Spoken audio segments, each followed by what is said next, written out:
Okay, please be seated. We now have Weeks versus Florida Birth-Related Neurological.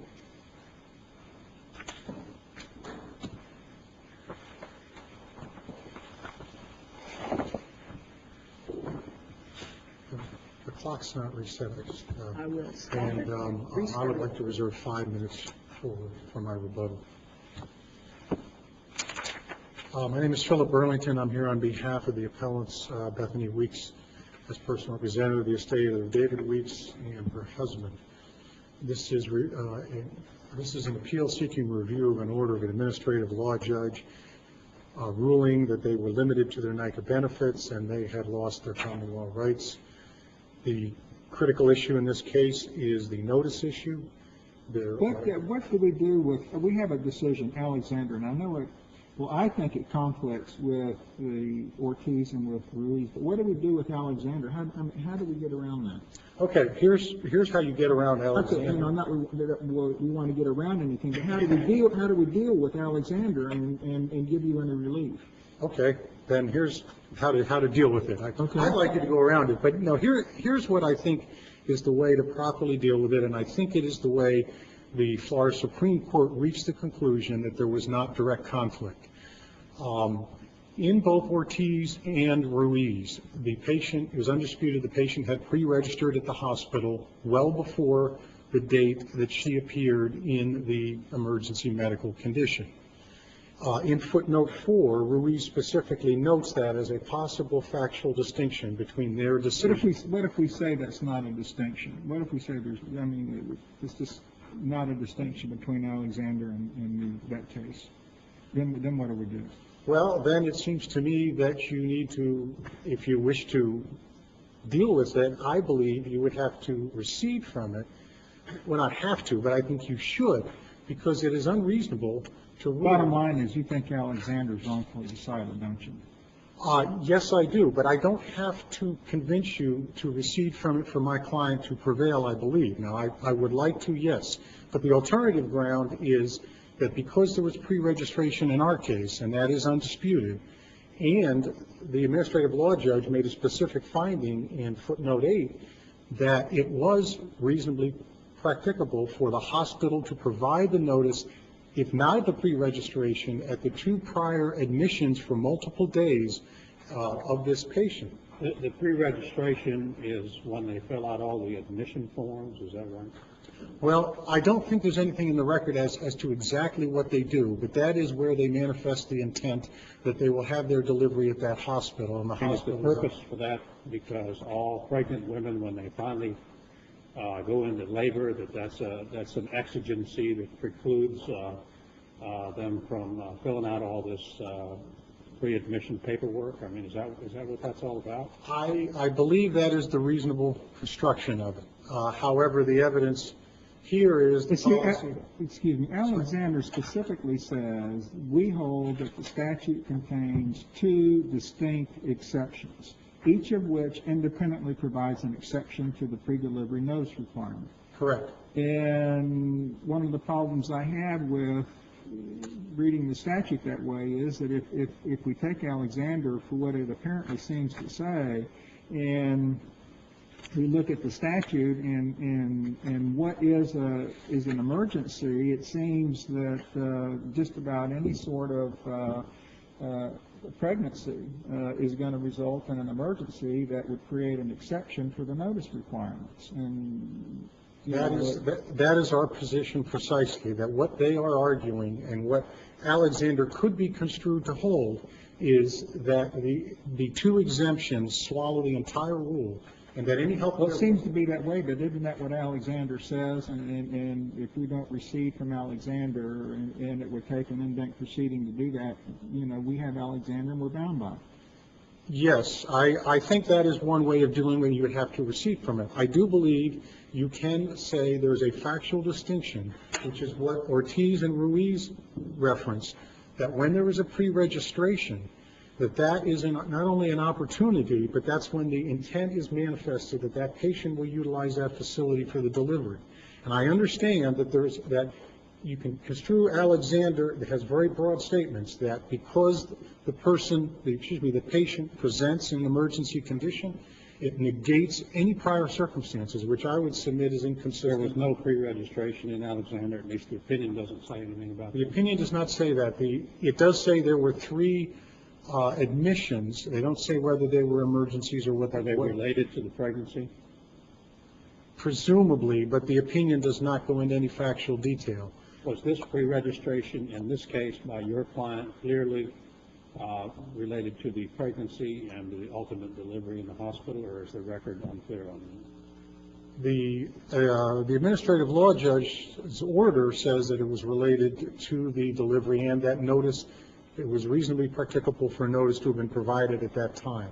And nobody disputed that that's what she was pre-registering for. But there was not a lot of detail in the sense of what happened. And you had asked earlier about what is the intent and what are the documents that are filled out. I would submit the record is not, shall we say, complete on that.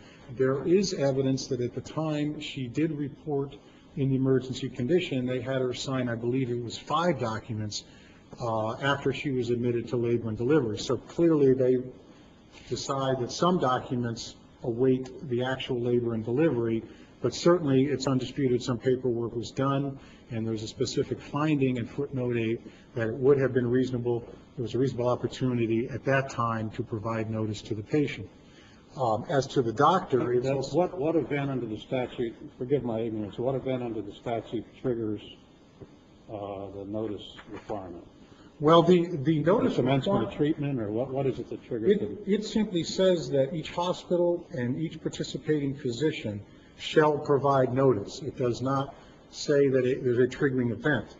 The exemptions have triggering events, which are, and it's the last sentence in the statute, simply says notice need not be given to a patient when the patient has an emergency medical condition, as defined in 395, so forth, or when notice is not practicable.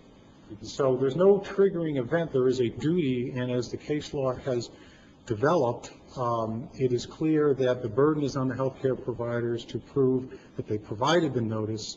The purpose of it is to give the patient an opportunity to make an informed choice as to whether to give up common law rights, utilize a NICA provider.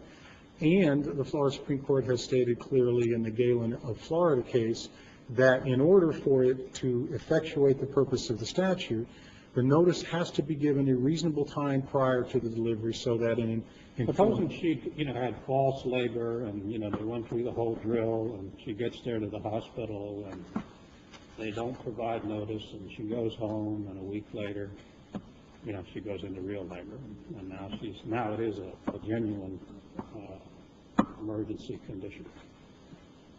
Would you think that the hospital be excused from notice under that circumstance? Well, I think that it would be a factual determination, and in fairness to hospitals, just because somebody shows up at the emergency room once does not necessarily mean they will be back there for their delivery. That's why pre-registration may be the factual distinction in my case that allows you to carve out a distinction from Alexander if you choose not to recede from it. But it would depend on what occurred at that admission. If there were either documents, communications, or some indication that, I will be back for delivery, so-and-so is my treating physician, he's here, this is where I'll come. I think there's a point where the hospital would have the burden to say, this is the reasonable opportunity to give her advance notice, and we should do it. Galen did say that the giving of notice is something that is, the opportunity is dependent on the circumstances of each case, requires a case-by-case analysis. I realize that creates more work for us all, but it is done in order to provide some fairness to the hospitals and doctors, because there are situations where the hospital may not reasonably anticipate that person will be there for the delivery. But in our case, where our client not only treated with the physician and went to the physician's office, they claimed they followed their routine of giving her NICA notice. The administrative law judge found they did not. but clearly she had manifested her intent to be treated by that group. Additionally, she had pre-registered at the hospital, and in addition to that, had been admitted there. She testified. Is that form, the pre-registration form, in the record? I would have to check, Your Honor, and I don't know if it was just a single form either. But how does it manifest itself, pre-registration? I mean, well, the whole purpose of pre-registration is for the patient to inform the hospital of the intent, and that's discussed, I believe, in Ruiz and Ortiz. That's the purpose of pre-registration. I mean, for all I know, it may be for her to give them her insurance information in the event that she, ends up using them. I mean, that's why I'm just wondering what evidence is actually in the record on that. I will look at the index when I sit down, and I'll give you an answer when I do my rebuttal. Now, if this court decides either to recede from Alexander or carve a distinction with it, there would be a remand required because the administrative law judge did not reach certain issues, such as with respect to the physician, the administrative law judge felt bound by Alexander and said that it would not reach the issue of whether her pretrial treatment at the group's office was a reasonable opportunity to provide notice. As to the hospital, the administrative law judge specifically found that there were reasonable opportunities prior to the date of delivery, but there was a factual issue because she did sign a NICA receipt under exigent circumstances, we contended, and there was a factual dispute whether she was provided the NICA brochure. So there would be a remand required as to each of the healthcare providers for the administrative law judge to make those determinations. So I don't want you to think that this is all or nothing on Alexander with respect to the ultimate determination of notice. That's what we believe should happen here. Either you recede from Alexander. If you choose not to, I would respectfully suggest that it be noted that there was pre-registration here, because that would create actual conflict. Now, obviously, the Florida Supreme Court's determined that there was no express and direct conflict between Alexander and Ruiz. Ortiz is still pending in the Florida Supreme Court. Is there an ambiguity in this statute as it relates to notice? No one has argued that, and we don't contend that there is. It imposes a very clear duty. Both of you say it's clear as a bell, but it means different things, right? Well, that does. Your basic argument is that simply, if we take Alexander and read it, the way I tend to read it, in Alexander, I mean, she had made pre-delivery visits to the hospital, and it seems to me that Alexander says that really doesn't matter. There are two separate, distinct provisions because of the word or, and either one is sufficient to create an exception to notice. Correct. And so, essentially, your position is that our decision in Alexander creates a whole exception for pregnancies in general, and that simply is not what the legislature could have possibly meant when they wrote this statute. Isn't Correct. that basically what you're arguing to this court?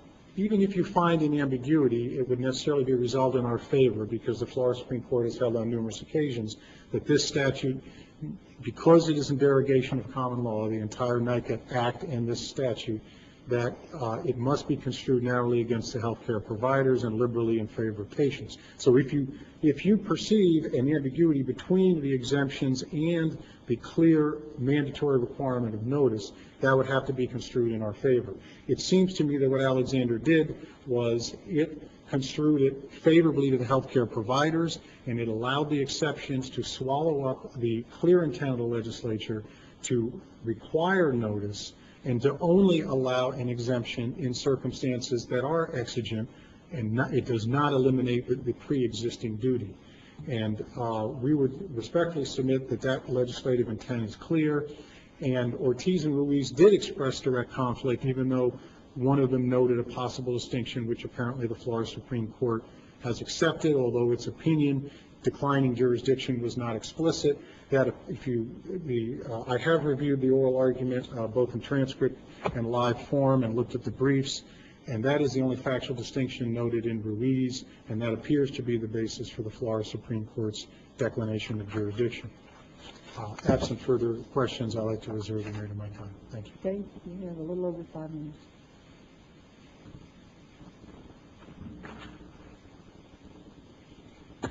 May it please the Court, I'm Skip Jewett. I'm here on behalf of the Orlando Regional Healthcare System and South Seminole Hospital. I'm going to use about 10 minutes and then defer. Well, let me ask you about Alexander. Yes, sir. Is there a distinction? I mean, it seems to me that essentially what Alexander said is that it didn't really matter whether there was pre-registration, whether you visited 10 times or 20 times, as long as you presented with a medical emergency, which is defined under the statute,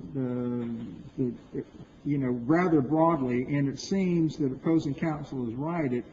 The exception basically applies to just about any sort of pregnancy where there's evidence of the onset and persistence of uterine contractions or rupture of the membranes.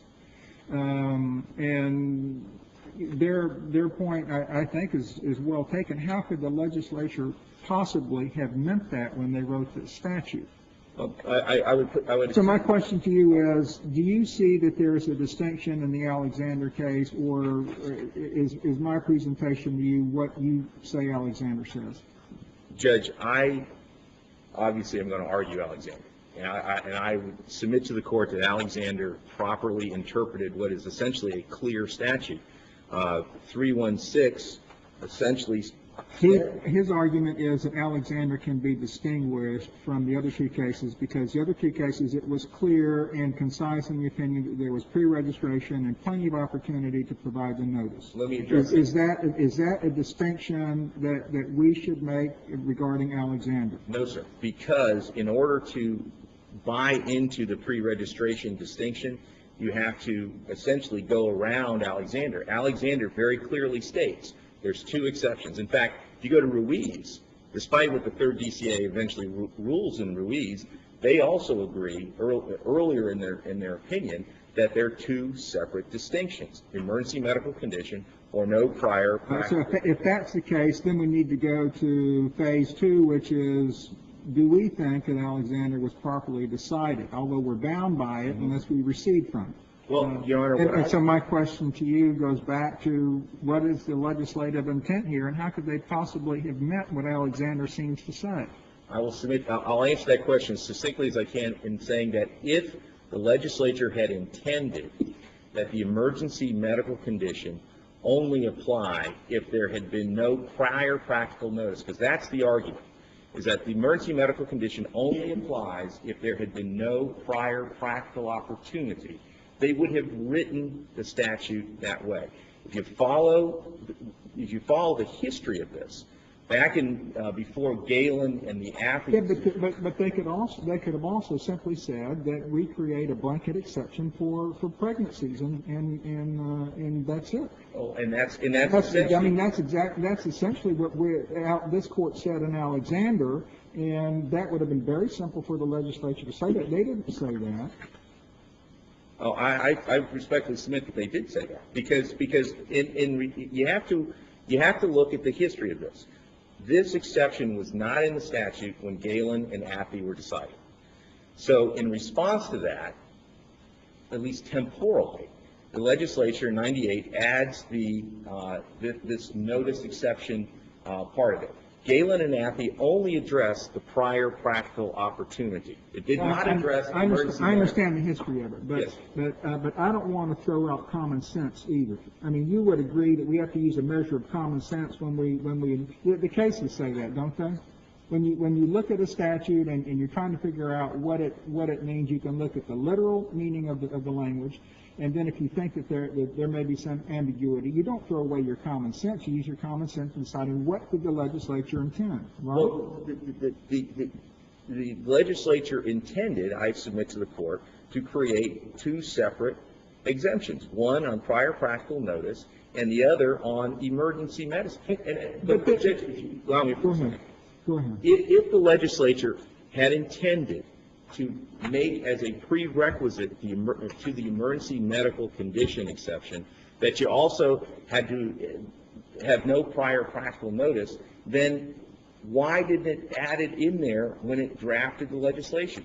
Why did it, and then again, the plaintiff's argument is that the rules or the exception subsumes the rule. Well, maybe it does. I don't know. It does, doesn't it? Come on, tell me. But Be honest with me the and point tell is me. the legislature specifically chose Section 395, that subsection 395, to define what the Counsel, emergency medical condition was. understand. They Counsel, didn't carve any exceptions out. Doesn't this exception basically give a blanket exception for pregnancies? Because it says persistence of uterine contractions or rupture of membranes. That covers the whole gamut of pregnancies just about. Yes, sir. But what? And is that what the legislature intended to do? And if we take Alexander for what I seem to think Alexander says, then apparently Alexander is saying the legislature essentially excluded as an exception all pregnancies from the notice requirement.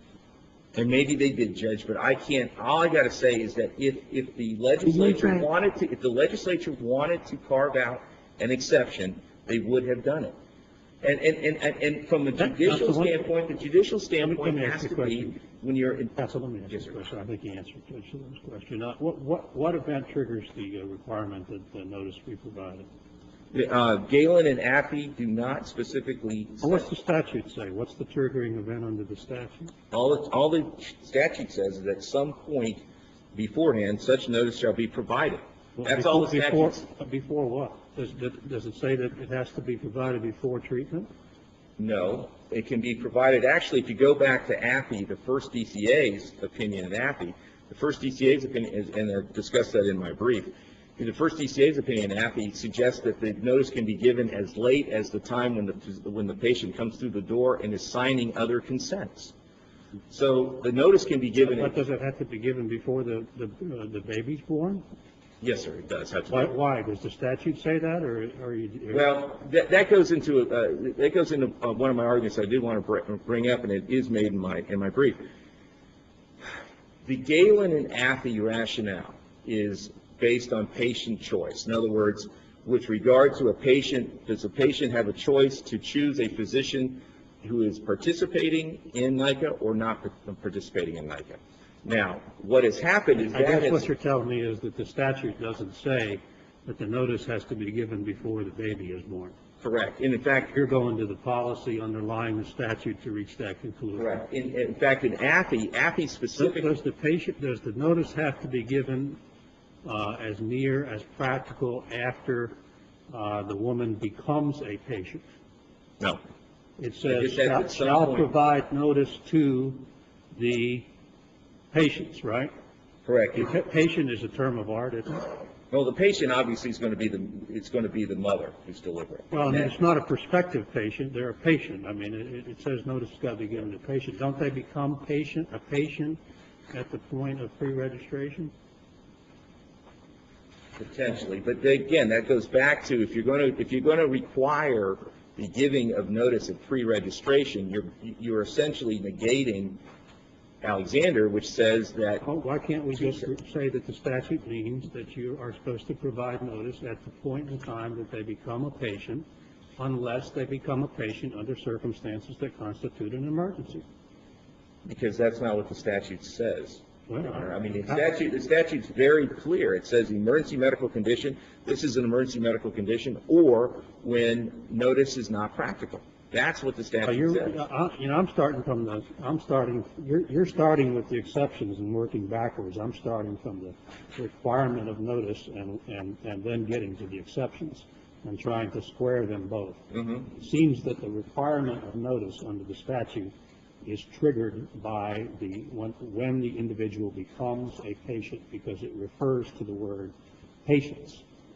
And at that point in time, if you square that with the exception, then the hospital would be required to provide notice at the time they become a patient, unless the exception applies, which means that unless at the time they become a patient, it's an emergency. Let me go back. I want to take a step back. The reason for this notice requirement is supposedly patient choice. With regard to hospitals, I'm going to carve the hospital out here for a second.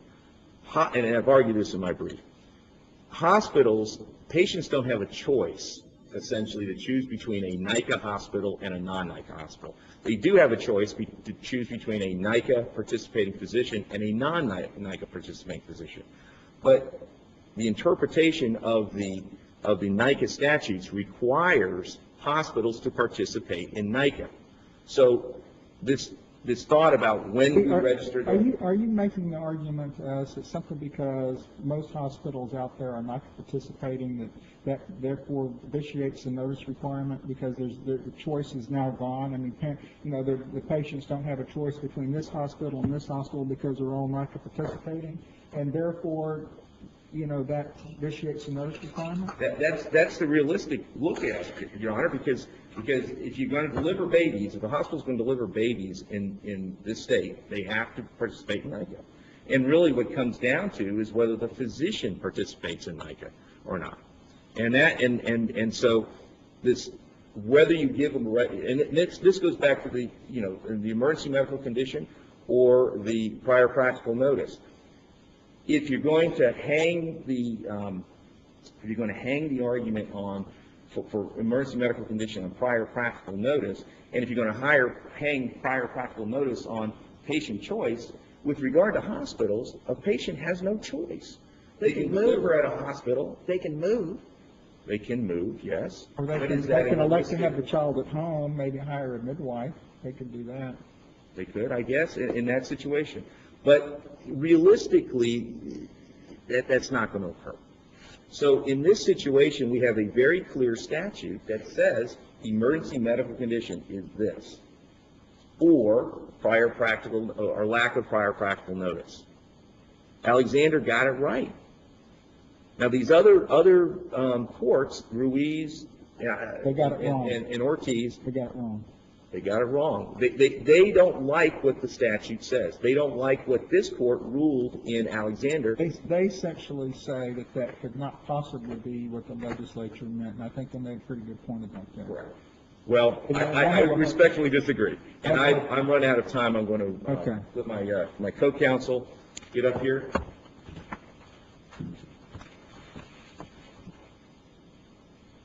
Very pleased to court. I'm Tom Dukes here for Dr. Quincy, an advanced women's health specialist. I'll take 5 minutes and reserve some time for Mr. Bruton if I could.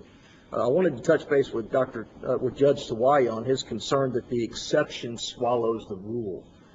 With all due respect, I can think of a number of situations where the exception doesn't swallow the rule. Exceptions to the exceptions. What are they? First of all, if a patient comes in to the hospital not in labor and then later goes in labor. Secondly, if the patient's in the hospital for another reason, preeclampsia, diabetes. Thirdly, if the patient presents for an elective C-section. Fourthly, if the patient presents for an elective induction. These are 4 that I can think of just off the top of my head, where prior notice then becomes relevant and the patient doesn't present So essentially, an then, emergency what we have to condition. do is interpret the statute to give a very broad exception, and then we say that there are exceptions to the exception. What we interpret is Is that what the legislature meant? what the legislature did was passed a clear statute with 2 exceptions. They said notice is good, but if the patient presents in an emergency situation as a matter of public policy. Isn't this really what the legislature meant when they wrote this statute? That if you present to a hospital that you have had no contact with before, and you are in labor, or your membranes have ruptured, that presents a medical emergency which vitiates the notice requirement. And that's what the legislature was trying to address when they wrote the statute, isn't it? This statute was not intended to vitiate notice requirements where a patient-hospital relationship is established long before the delivery ever occurs, long before they go into labor, and the hospital has sufficient opportunity to provide the NICA notice. And isn't that really what the legislature meant? The court provides one good example of when the emergency condition is supposed to apply. But there are obviously other examples, such as I have given. That is, if the patient presents for some reason not in labor. And respectfully, I think that's a substantial number of patients who present to the hospital, who present and then either because their They go into labor once they're there, or they may be there for another reason, or they present for elective reasons. Then there is not an exception swallowing the rule. This statute is clear, and Alexander did what this court respectfully is to do. That is, it takes a clear statute and interprets the plain meaning of the statute. It gives a very literal interpretation to the particular wording of the statute. I agree with that. It takes The question that I have in my mind is, could that possibly be what the legislature meant when they wrote this? And because the exception does not swallow the rule, because of at least 4 examples I've given this court, certainly this could be what the legislature intended. And if we look at Galen Braniff, it was decided before the exceptions were put in the statute, but it talks at length about the public policy here. And while there is a consideration of right of access to courts, there's also a compelling need to protect the obstetric community. Well, it also because in subparagraph 9b, when we've got 3 exceptions with respect to pregnant women. I mean, if the legislature really wanted to get into the exceptions to the exceptions, they would have written the statute differently and just listed the specific exceptions. I mean, that's what they would have done. The legislature has written a clear statute. I could say I may have written it differently. The court could say it may be more articulate if it is different. The issue is it clear? The exception does not always swallow the rule for the reasons I've given the court. And if it's clear, and counsel concedes there's no ambiguity, this court's job, as in Alexander, is to interpret what is there and to leave changes in policy or the way we may all like it to the legislature. So essentially, what we need to do then is we need to specifically tell the Supreme Court that there is direct conflict with those other 2 cases and let them decide this issue, because you're saying that there's really no distinction. And, this is what Alexander says. So essentially, what we have to do is tell the Supreme Court there really is no distinction. Certify this as direct conflict. Maybe certify the question as a matter of great public importance. You'd agree with that, wouldn't you? I think Alexander's correctly decided. I think it's a matter for the legislature. I think this. My question is, is that what would be the appropriate thing for this court to do? I think I can certify conflict and maybe certify a question of great public importance. I can see no distinction between this case and Ruiz, despite what the Supreme Court says, but I can see no realistic distinction. I will leave the remaining time to Mr. Breeden. Thank you.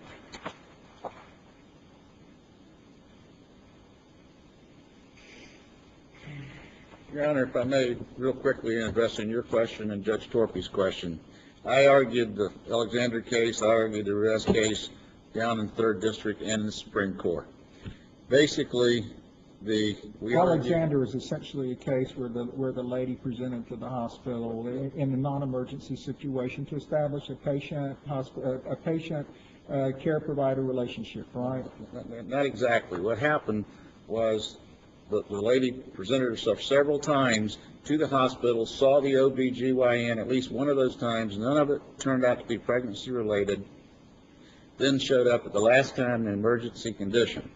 The ALJ went overboard in that particular case and said, well, since they saw them at one particular point in time, and it was months before. Since you argued these cases, there's no distinction between them, is there? There's a distinction. There is? What is it? Yeah, well, the distinction is that the administrative law judge went behind the emergency issue in Alexander. Hence, Alexander, I think, is right based upon the facts of that particular case, because this potential mother gave no indication that she was ever going to use the OBGYN, ever going to use the hospital. She presented on non-pregnancy related issues, and the administrative law judge said, hey, she came to the hospital, she saw the OBGYN earlier in the pregnancy, and therefore they should have given notice.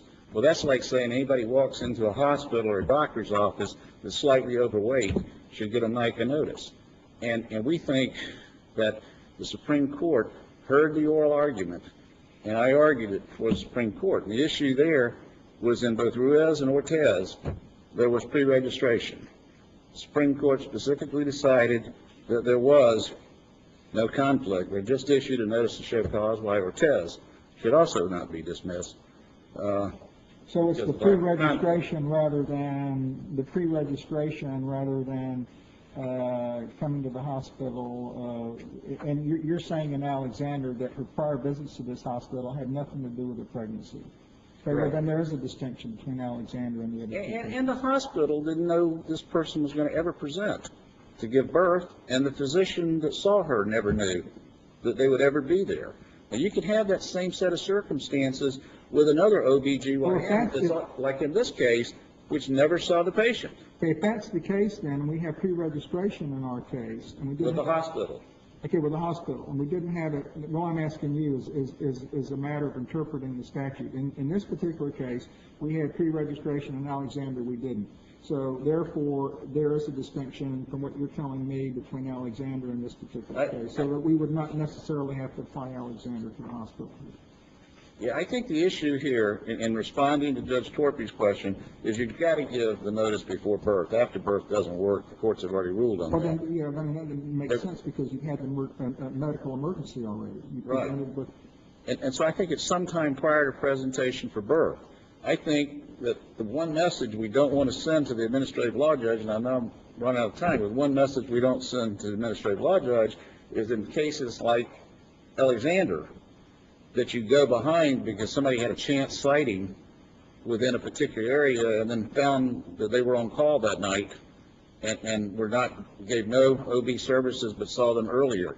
I think that's the issue that Alexander specifically addressed. Now, the rationale... Mr.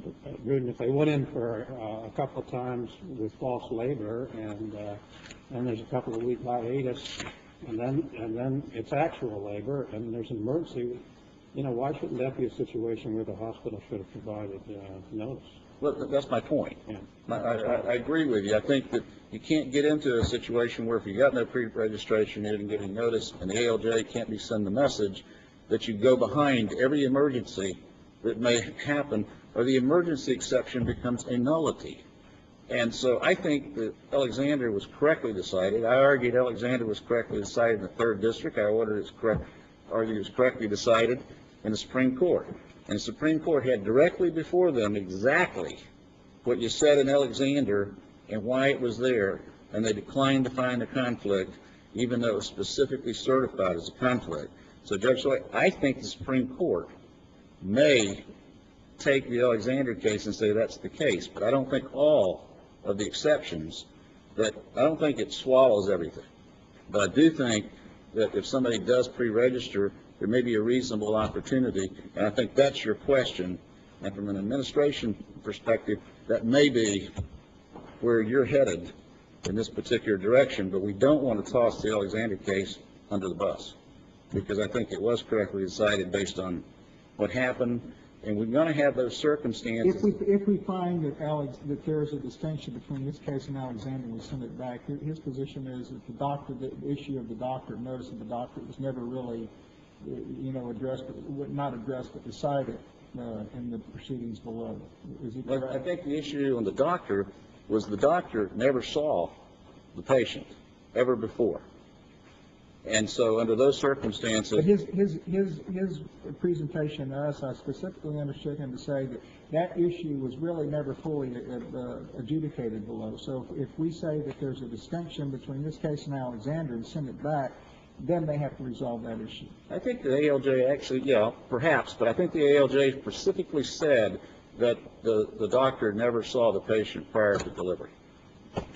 Thank you. This whole thing about he never saw the patient, he was a member of the group that she treated with for 2 months and which she had visits every 2 weeks prior to being admitted to the hospital.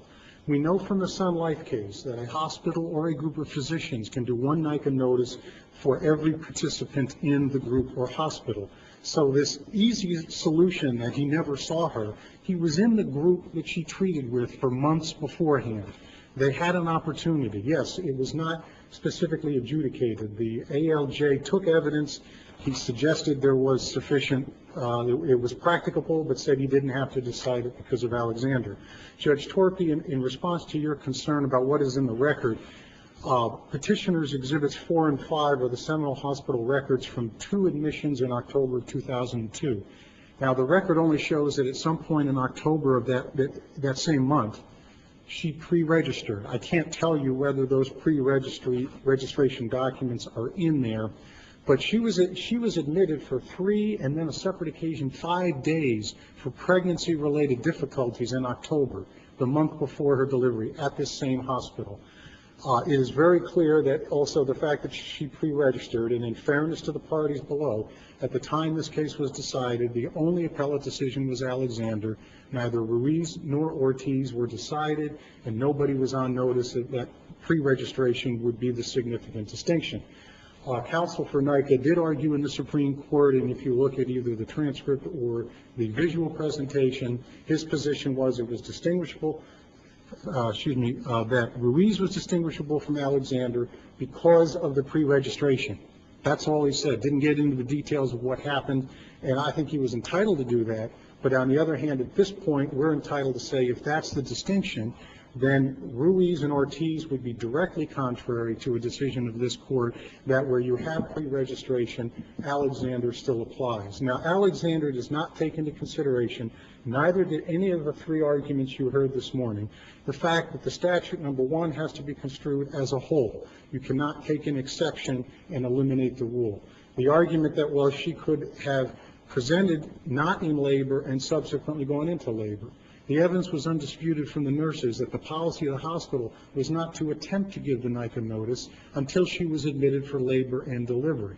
So at that point, she's in labor. The statute was not, the purpose of it is still the same. The fact that you create 2 exceptions, and by the way, the exception about whether it's practicable was actually formulated in Galen prior to this statutory amendment, so that was already in the case law. But it is unreasonable to take that exception, and bear in mind, it doesn't say that the duty is eliminated. All it says is notice need not be given to a patient when the patient has an emergency medical condition. Well, when she pre-registered, when she was admitted twice previously for 3 and 5 days, there was obviously opportunity, and the statute mandates notice.